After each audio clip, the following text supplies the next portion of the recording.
Veuillez donc regarder cette vidéo et écouter son contenu jusqu'à la fin. Nous vous saluons dans le précieux nom de Jésus-Christ, le Dieu véritable. Et nous vous rappelons que sur notre chaîne, nous partageons des enseignements sur la parole de Dieu et des leçons de vie. Merci de vous abonner à notre chaîne pour ne pas perdre cette vidéo ou pour ne plus manquer nos prochaines vidéos.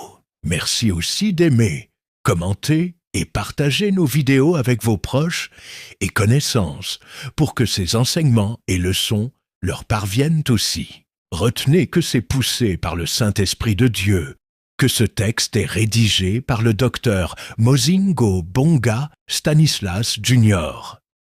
Et il a tenu à en faire une vidéo pour édifier les gens à travers le monde. Sans plus tarder, entrons dans le vif de ce sujet. Dans ce monde, il est vrai que tous avons besoin d'argent. Tous avons besoin du bien-être financier ou matériel. Mais beaucoup ignorent les principes de Dieu en ce qui concerne l'obtention d'argent ou le bien-être financier ou matériel. Dieu étant un Père responsable, il sait que dans ce monde, nous avons besoin d'argent ou du bien-être financier ou matériel. Dans 3 Jean 1:2, il est écrit « Bien-aimé, je souhaite que tu prospères à tous égards et sois en bonne santé, comme prospère l'état de ton âme. » Papa, maman, jeune homme, jeune femme, jeune garçon, jeune fille. Tous dans ce monde avons besoin de prospérer à tous égards. C'est ce que Dieu veut aussi pour chacun chacune. Entre-temps, Dieu attire notre attention sur le respect de ses principes. Dieu étant notre Créateur, il sait de quoi nous sommes formés. Il sait que nous faire prospérer sans nous préparer préalablement, c'est nous exposer au danger, car nous risquons de nous éloigner de lui. Et loin de Dieu, c'est la mort, pas seulement sur le plan physique, mais surtout sur le plan spirituel. Voilà pourquoi Dieu nous prépare, nous éprouve préalablement avant de nous faire prospérer dans chaque domaine ou chaque aspect de la vie. Dieu ne nous éprouve pas pour nous faire du mal, mais plutôt pour notre bien. Dans Hébreux 12, 1-14, il est écrit « Nous donc aussi, puisque nous sommes environnés d'une si grande nuée de témoins, rejetons tout fardeau et le péché qui nous enveloppe si facilement, et courons avec persévérance dans la carrière qui nous est ouverte, ayant les regards sur Jésus, le chef et le consommateur de la foi, qui, en vue de la joie qui lui était réservée, a souffert la croix, méprisé l'ignominie, et s'est assis à la droite du trône de Dieu. Considérez en effet celui qui a supporté contre sa personne une telle opposition de la part des pécheurs, afin que vous ne vous lassiez point, l'âme découragée. Vous n'avez pas encore résisté jusqu'au sang, en luttant contre le péché. Et vous avez oublié l'exhortation qui vous est adressée comme à des fils. « Mon fils, ne méprise pas le châtiment du Seigneur, et ne perds pas courage lorsqu'il te reprend. Car le Seigneur châtie celui qu'il aime, et il frappe de la verge tous ceux qu'il reconnaît pour ses fils. Supportez le châtiment. C'est comme des fils que Dieu vous traite. Car quel est le fils qu'un père ne châtie pas? Mais si vous êtes exempts du châtiment auquel tous ont part, vous êtes donc des enfants illégitimes, et non des fils. D'ailleurs, puisque nos pères selon la chair nous ont châtiés, et que nous les avons respectés, ne devons-nous pas à bien plus forte raison nous soumettre au Père des esprits, pour avoir la vie? Nos pères nous châtiaient pour peu de jours, comme ils le trouvaient bon. Mais Dieu nous châtie pour notre bien, afin que nous participions à sa sainteté. Il est vrai que tout châtiment semble d'abord un sujet de tristesse, et non de joie. Mais il produit plus tard, pour ceux qui ont été ainsi exercés, un fruit paisible de justice. Fortifiez donc vos mains languissantes et vos genoux affaiblis, et suivez avec vos pieds des voies droites, afin que ce qui est boiteux ne dévie pas, mais plutôt se raffermisse. Recherchez la paix avec tous et la sanctification, sans laquelle personne ne verra le Seigneur. Papa, maman, jeune homme, jeune femme, jeune garçon, jeune fille, parmi les châtiments ou les épreuves par lesquelles Dieu peut faire passer quelqu'un, il y a aussi une période de manque ou de baisse sur le plan financier ou matériel. À chacune passant par une épreuve ou des épreuves, Dieu donne des leçons de vie. C'est comme ça que Dieu prépare celui ou celle qu'il veut faire prospérer ou élever dans tel ou tel autre domaine. Il s'agit donc des préparations ou des leçons sur la foi, la sanctification, la discipline, la patience, le travail, la persévérance, l'humilité, etc. Ainsi, dans Hébreux 12, 11 à 14, il est écrit: Il est vrai que tout châtiment semble d'abord un sujet de tristesse et non de joie, mais il produit plus tard, pour ceux qui ont été ainsi exercés, un fruit paisible de justice. Fortifiez donc vos mains languissantes et vos genoux affaiblis, et suivez avec vos pieds des voies droites, afin que ce qui est boiteux ne dévie pas, mais plutôt se raffermisse. Recherchez la paix avec tous et la sanctification, sans laquelle personne ne verra le Seigneur. Mais les personnes qui manquent de foi, de patience et de persévérance, à cause de leur amour pour l'argent, elles rejettent les préparations ou les leçons que Dieu donne, et elles cherchent des facilités ou des raccourcis pour avoir l'argent ou le bien-être financier ou matériel. Par conséquent, elles s'exposent au piège du diable, qui leur présente aussi ce qu'elles cherchent, ce qu'elles désirent. Mais tôt ou tard, d'une manière ou d'une autre, elles se rendent compte qu'elles se sont fait piéger par le diable avec une pseudo-richesse, une pseudo-jouissance, une pseudo-paix, une pseudo-sûreté, un pseudo-confort, un pseudo-calme, un pseudo-repos, un pseudo-amour, une pseudo-affection, etc. Et elles se retrouvent plongées dans des regrets, dans des tourments, etc. D'où la parole de Dieu éveille la conscience de chacune en disant ceci dans 1 Pierre 5, 6 à 11. Humiliez-vous donc sous la puissante main de Dieu, afin qu'il vous élève au temps convenable. Et déchargez-vous sur lui de tous vos soucis, car lui-même prend soin de vous. Soyez sobres, veillez. Votre adversaire, le diable, rôde comme un lion rugissant, cherchant qui il dévorera. Résistez-lui avec une foi ferme, sachant que les mêmes souffrances sont imposées à vos frères dans le monde. Le Dieu de toute grâce, qui vous a appelé en Jésus-Christ à sa gloire éternelle, après que vous aurez souffert un peu de temps, vous perfectionnera lui-même, vous affermira, vous fortifiera, vous rendra inébranlable. À lui soit la puissance au siècle des siècles. Amen. Dans Matthieu 4, 8 à 10, il est écrit: Le diable le transporta encore sur une montagne très élevée, lui montra tous les royaumes du monde et leur gloire, et lui dit: Je te donnerai toutes ces choses si tu te prosternes et m'adores. Jésus lui dit: Retire-toi, Satan, car il est écrit: Tu adoreras le Seigneur ton Dieu, et tu le serviras lui seul. Papa, maman, jeune homme, jeune femme, jeune garçon, jeune fille, le diable continue avec ses mêmes stratégies rusées pour avoir et égarer plusieurs personnes. Il a des agents qui l'animent et envoie pour séduire les hommes et femmes dans le monde avec l'argent, les matériels et autres choses de ce monde. Si vous manquez de foi, de patience, de persévérance envers Dieu et envers la personne que Dieu vous a destinée, vous risquez d'être la proie que le diable et son agent ou ses agents dévoreront. Car à cause de votre manque de foi, de patience, de persévérance, vous vous éloignerez de la destinée de Dieu pour vous et de la personne que Dieu vous a destinée. Vous serez en train de considérer cette personne qu'en fonction de son temps présent, tout en ignorant qui cette personne deviendra dans les jours ou les années à venir par la grâce de Dieu. Ainsi, par votre ignorance et par votre manque de patience, de persévérance, vous l'abandonnerez.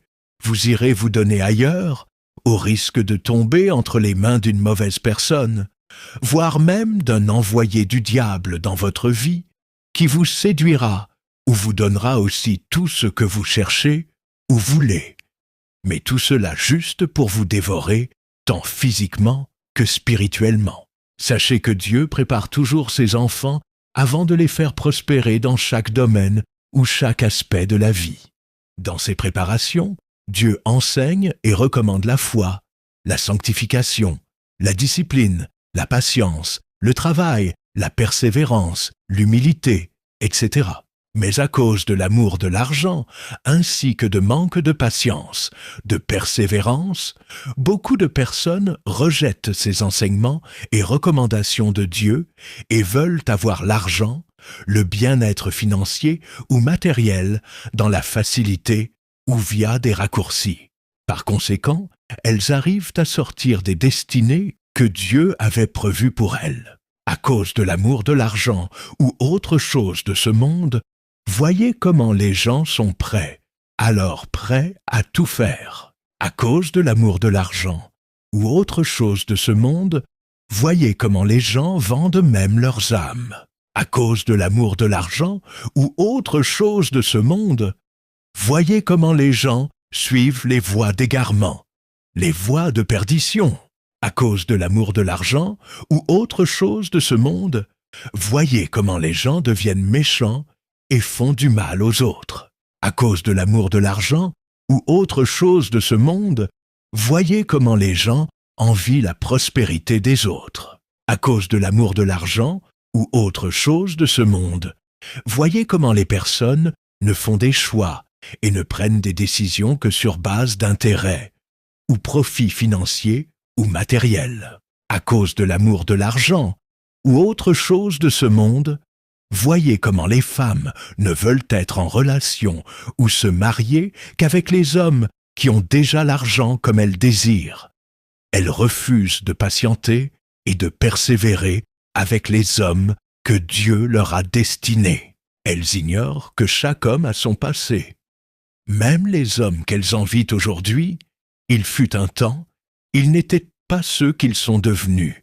Ils ont aussi payé le prix, travaillé, persévéré pour y arriver. Le coq qui chante aujourd'hui fut aussi un œuf. D'où ne négligez personne dans la vie.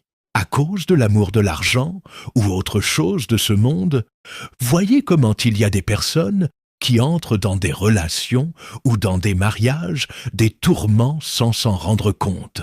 Dans 1 Timothée 6, 7 à 12, il est écrit « Car nous n'avons rien apporté dans le monde, et il est évident que nous n'en pouvons rien emporter. Si donc nous avons la nourriture et le vêtement, cela nous suffira. Mais ceux qui veulent s'enrichir tombent dans la tentation, dans le piège et dans beaucoup de désirs insensés et pernicieux qui plongent les hommes dans la ruine et la perdition. Car l'amour de l'argent est une racine de tous les maux.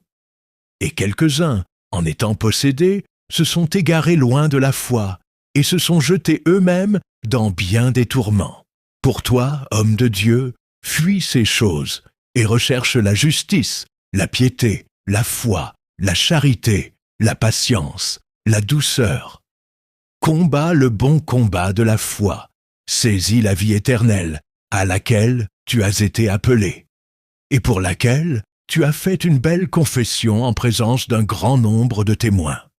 Dans le verset 10 de ce passage, il est écrit « Car l'amour de l'argent est une racine de tous les maux, et quelques-uns, en étant possédés, se sont égarés loin de la foi, et se sont jetés eux-mêmes dans bien des tourments. » Dans Matthieu 16, 26 à 27, il est écrit « Et que servirait-il à un homme de gagner tout le monde s'il perdait son âme? Ou que donnerait un homme en échange de son âme?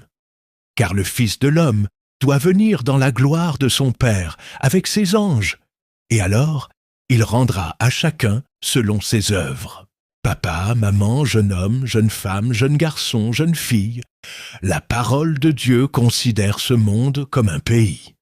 Un pays rempli des païens, d'impureté et d'abomination. Pour nous qui sommes en Jésus-Christ, en étant dans ce pays, c'est-à-dire en étant dans ce monde, Dieu nous met en garde.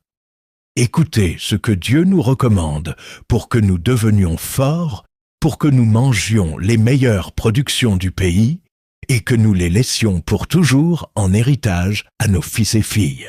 Dans Esdras 9, 11 à 12, il est écrit « Le pays dans lequel vous entrez pour le posséder est un pays souillé par les impuretés des peuples de ces contrées, par les abominations dont ils l'ont rempli d'un bout à l'autre avec leurs impuretés. Ne donnez donc point vos filles à leurs fils, et ne prenez point leurs filles pour vos fils, et n'ayez jamais souci ni de leur prospérité, ni de leur bien-être. Et ainsi, vous deviendrez forts, vous mangerez les meilleures productions du pays, et vous le laisserez pour toujours en héritage à vos fils. » Dans Psaume 73, 1 à 28, il est écrit « Psaume d'Asaph ». Oui, Dieu est bon pour Israël, pour ceux qui ont le cœur pur.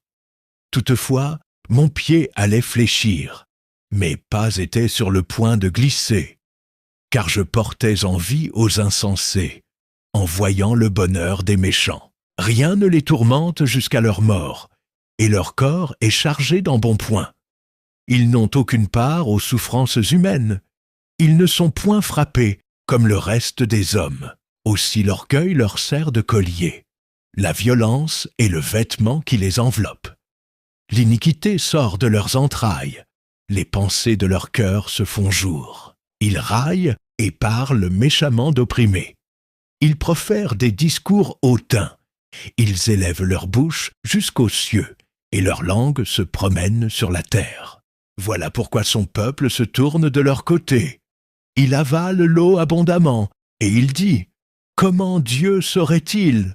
Comment le Très-Haut connaîtrait-il » Ainsi sont les méchants.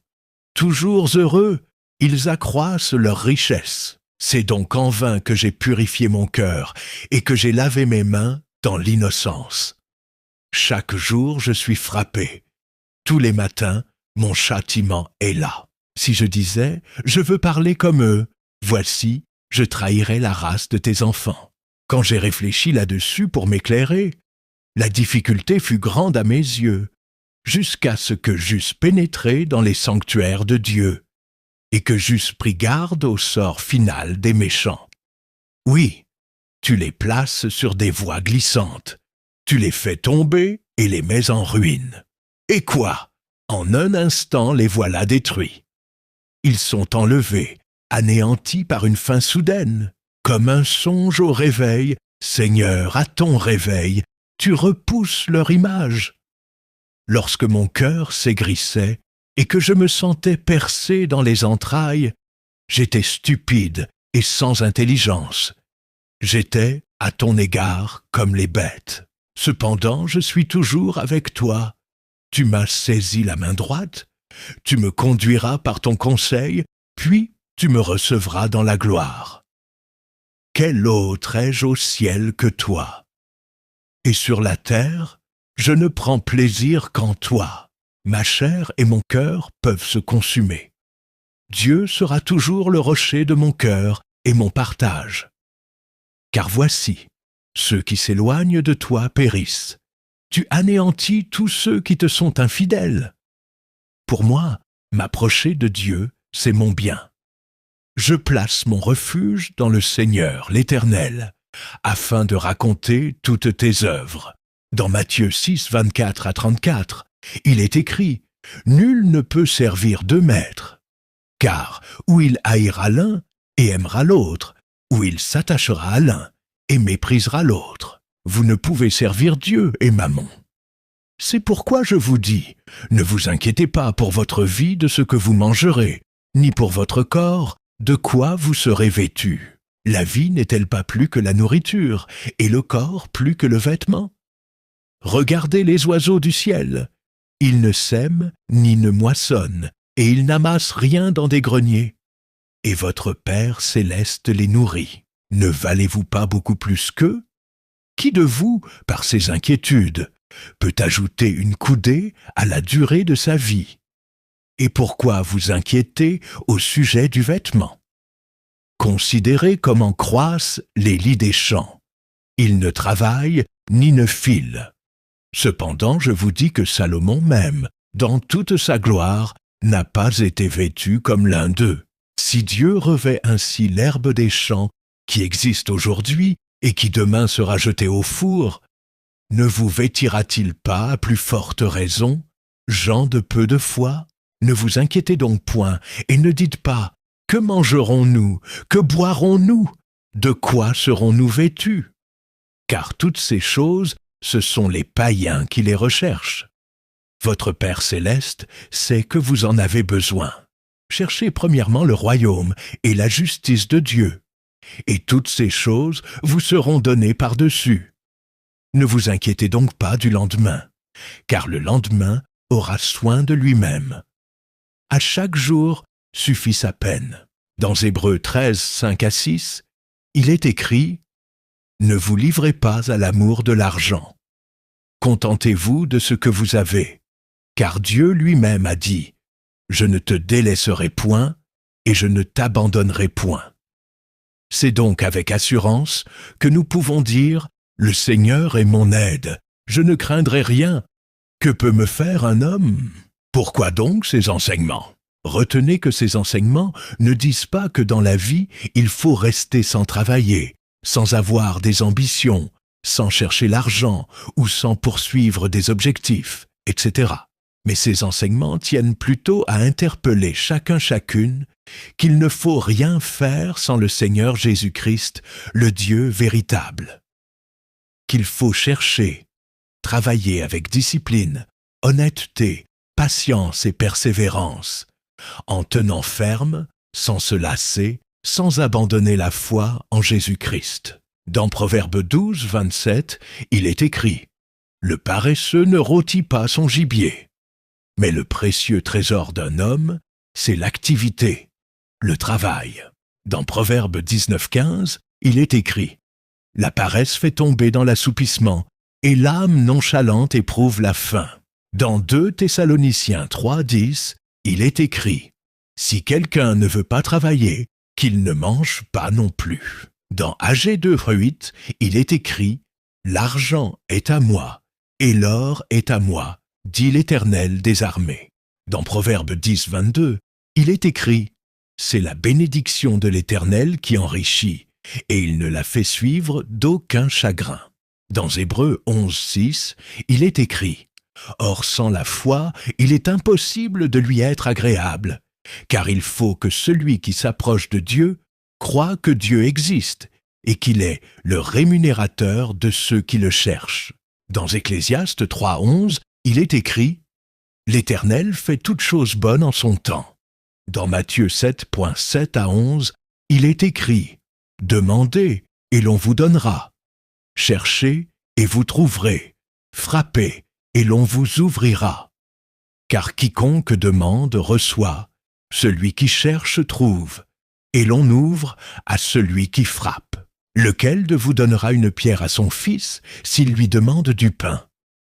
Ou, s'il demande un poisson, lui donnera-t-il un serpent? Si donc, méchant comme vous l'êtes, vous savez donner de bonnes choses à vos enfants, à combien plus forte raison votre Père, qui est dans les cieux, donnera-t-il de bonnes choses à ceux qui les lui demandent?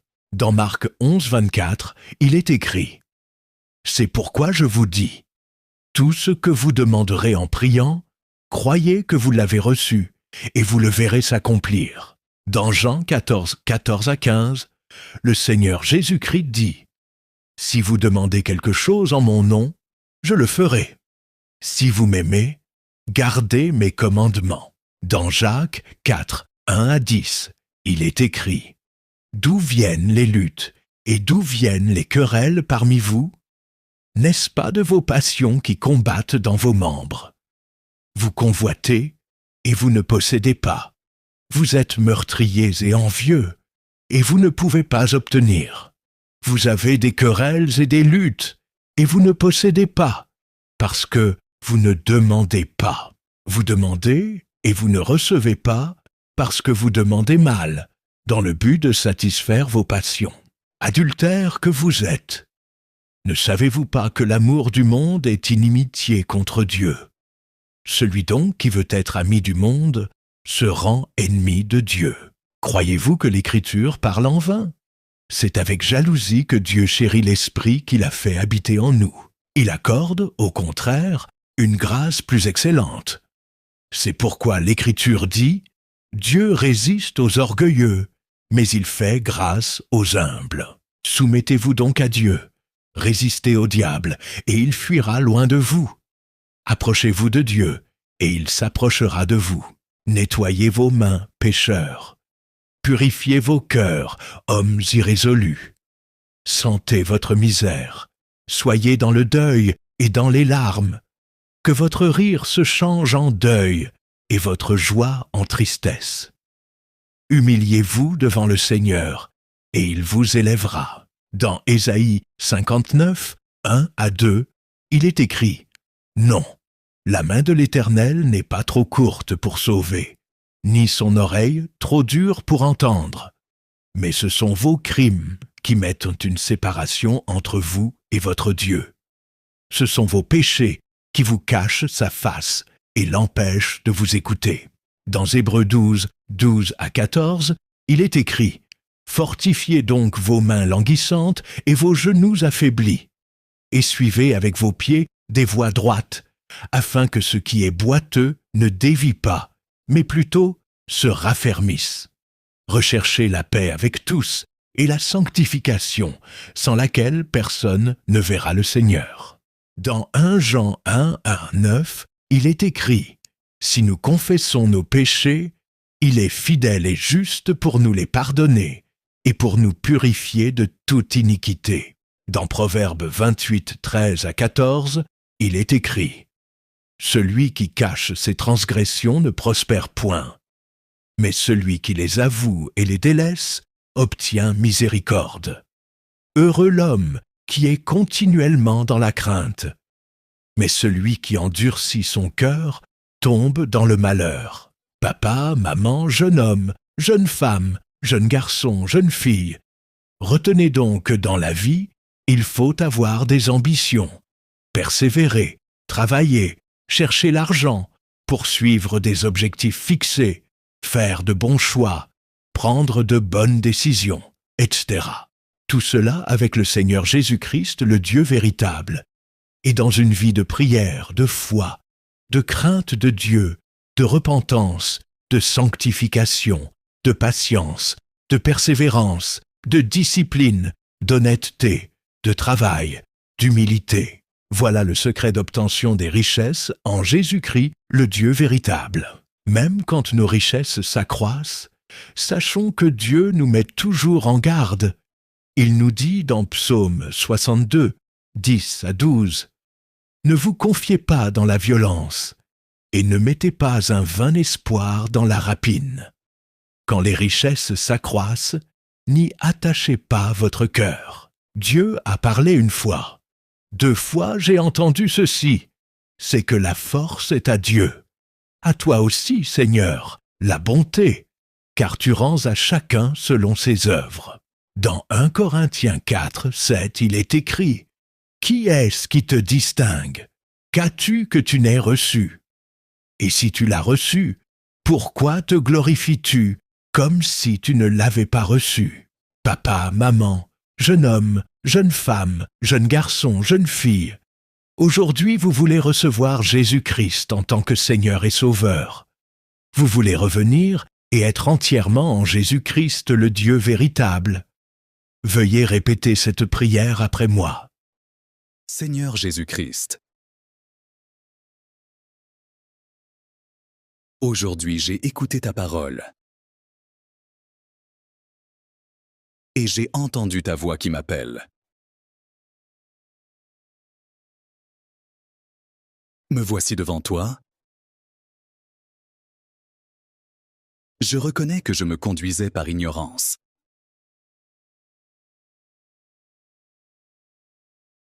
Je reconnais que je vivais dans le péché.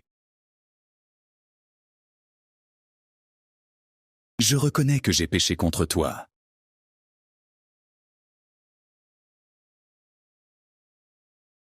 Aujourd'hui, j'implore sur moi ta grâce. Je te demande pardon pour tous mes péchés. Pardonne-moi pour tous les péchés que j'ai commis.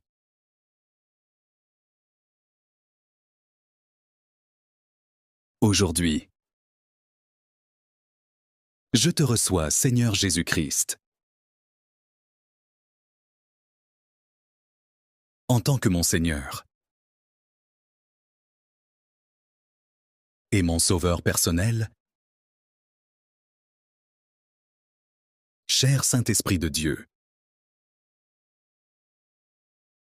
viens m'aider dans ma nouvelle vie en Jésus-Christ.